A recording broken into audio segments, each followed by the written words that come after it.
Hello everyone, আজকের question RRB group D 2018-19 থেকে নেওয়া হয়েছে। কেন গরমকালে গাড়ির টায়ারে অতিরিক্ত হাওয়া ভরা উচিত নয়? আইডিয়াল গ্যাস ইকুয়েশন পিভি সমান এন আর টি।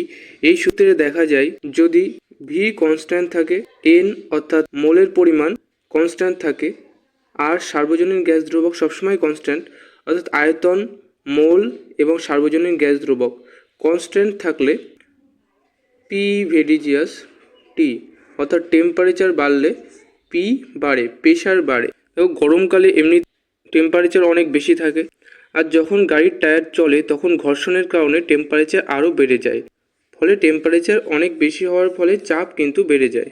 গ্যাসের ভর বেড়ে যায়, হবে না। তাপমাত্রা বাড়লে চাপ কমে যায়, হবে না, বেড়ে যায়। তাপমাত্রা বাড়লে গ্যাসের চাপ বেড়ে যায়, হ্যাঁ এটাই হবে আনসার। আয়তন কমে যায়, এটাও কিন্তু হবে না। Thank you.